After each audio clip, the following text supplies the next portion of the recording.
Hi guys, welcome back to the Social Tune, and today we're diving into the follow-up to Kesha's debut, the Cannibal EP. Now, considering how successful that debut was, it's understandable why her label wanted to profit off of her as quickly as possible. But try as they might, it wasn't anywhere near as successful. The EP debuted at number 15 on the Billboard 200 before plummeting down 10 spots and then just going down from there. Certified gold, but nowhere near platinum. And yet, the two singles released, Blow and We Are Who We Are, both did pretty well on the Billboard Hot 100, with the former going all the way up to number 7, and the latter reaching all the way up to number 1. And even though this is a shorter project at only 9 tracks long, with one of those tracks being a remix of one of her previous songs, I still wanted to cover this, partly because it's still part of her short discography, and also because I think this is a definite improvement over that debut. Seriously, whenever people talk about Kesha, they talk about Warrior or more recently Rainbow, but this really is a hidden gem in my opinion. And so, let's dive in, starting with the awesome title track. Now that I'm famous, you're up my anus. Now I'm gonna eat you, fool. I eat boys up, breakfast and lunch. Then when I'm thirsty, I drink their blood. Oh, yes! The stalking bass, the build up to the massive chorus, the graphic lyrics, this is everything I could possibly want from a song with this title. Several people have tried to make songs about femme fatale, but this is one of the few cases where it's meant to be taken literally. Even if the entire song is just a metaphor, it still pulls no punches in the imagery it conjures up, referencing everything from serial killers like Jeffrey Dahmer to drinking blood to Silence of the Lambs, and all while still conveying a definite sense of danger and threat. Even the bridge, which doesn't feel dangerous per se, really does build a lot of atmosphere. It's a fantastic song, an easy highlight in Kesha's discography. Great work.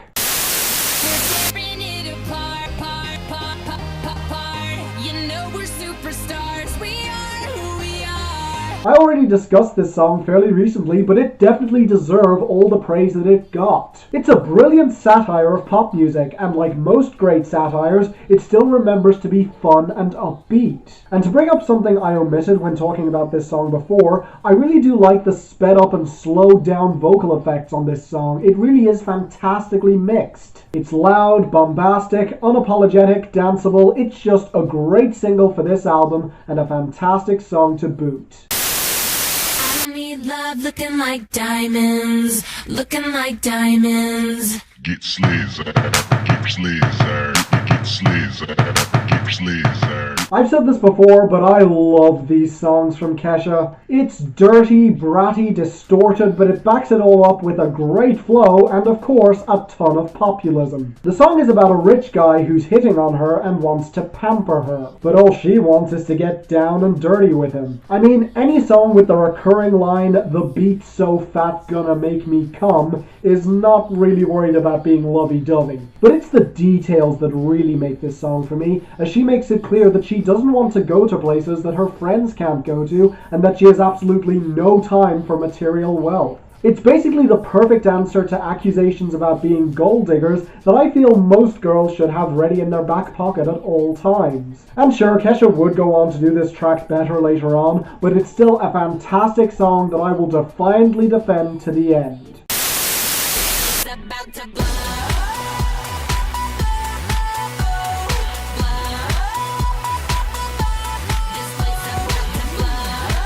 Now, some of you may have been expecting to see this on my list of the best hit songs of 2011. And let me be clear, it is a good song, just not as good as We Are Who We Are. I'm just personally not a big fan of the chorus, which, honestly, is what makes up most of this song. What I do love are the verses, as Kesha excellently depicts the pent-up emotions that a lot of people have when in the club. Nobody there has absolutely nothing on their minds, and most of them are looking for some kind of escape. It's a smart song with more going on than many give it credit for. It's just not one of her smartest or more interesting songs overall, that's all. If you want an example of one of those...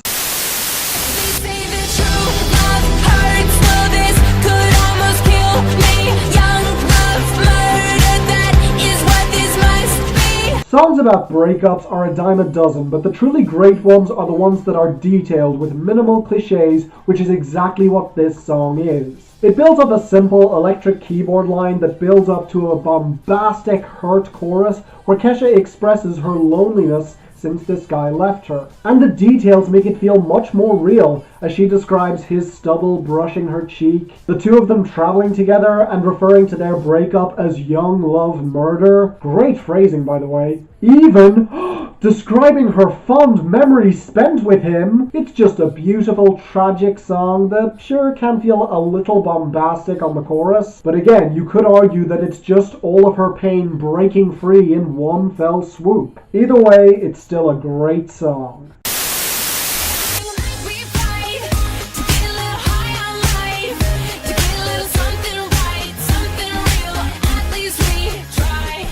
Talk about a catchy tune. And the lyrics are pretty good too, as Kesha talks about how we all go through life crazy, desperately looking for something real to latch on to. After all, that's how she got where she is today. This song is just so quintessentially Kesha, right down to its core. I won't call it one of my favorites or anything, but as anthems telling you to just be yourself, it's much more empathetic and interesting than a lot of those usually are. I'm just saying that, personally, I prefer Kesha when she's more humorous. For example, But I just can't date a dude with a vag. When we fell in love, you made my heart drop, and you had me thinking about you nonstop. you know, it really is saying something when I don't care that your beat sounds like an NES video game sample. And the song itself is profane as all hell, as this guy actually starts treating her right and falling in love with her, as she tells him to just grow a pair and realize that she's just in this for sex and nothing else. Now, obviously, I don't agree with this frame of mind, but that's me. There are many people who are in relationships for non-emotional reasons. So this song really should piss me off, but it doesn't. I just find it hilarious. I just love how blunt she is with him, and from her tone, you can tell that this isn't meant to be taken seriously. Now, does Kesha truly feel this way about relationships? I don't know, and frankly, I don't care. Plus, the line, "you're acting like a chick all the time," and equating having a vagina to being a bitch,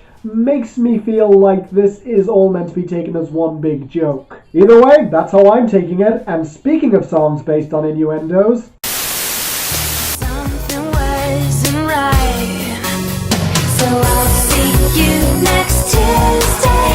If I ever get desperate or I'm so beyond faded. with a title like that, what can you really expect? Well, if you haven't heard the song, there is absolutely no way you'll guess. Basically, Kesha meets this guy in one of her lowest moments, and he makes her feel special. But she gets the sneaking suspicion that something is wrong. Then, as the song progresses, we find out that this guy actually already has a girlfriend, and that he's cheating on her with Kesha. So obviously, Kesha puts him in his place, right? Actually, no. Instead, she keeps going back to him week after week. Oh, she hates herself for it, but she's also just that desperate not to be alone. It's a heartbreaking song that's anything but black and white. Even the title, which, if you haven't picked up on it yet, spells an incredibly bad word with its initials, is really fascinating, as she will see this guy next Tuesday while surreptitiously insulting and cursing him. And you could also argue that part of that insult is directed right back at herself.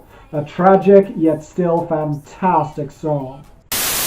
So if it's just tonight, the animal inside, let it live and die. You know, as remixes of great songs go, this really isn't that bad. I mean, hell, it's still danceable and fun, but it can't help but pale when compared to the original. That song was majestic and powerful with an incredible chorus and a ton of atmosphere, while this is just another top 40 club song. Not a bad song, but it is an unnecessary one. And so, purely by default, it ends up being the worst song on this EP. But as EPs go, this was remarkably strong. There's no song here that's anywhere near as bad as Blah Blah Blah, and yes, while some songs are stronger than others, there really isn't a bad song here. It's a stronger project than Animal, and a definite step in the right direction, which would eventually lead to Warrior, which we'll be covering next time. But in the meantime, yeah, this album is a strong 8 out of 10. Honestly, it probably would have had a strong chance of making my year-end list of the best albums of that year,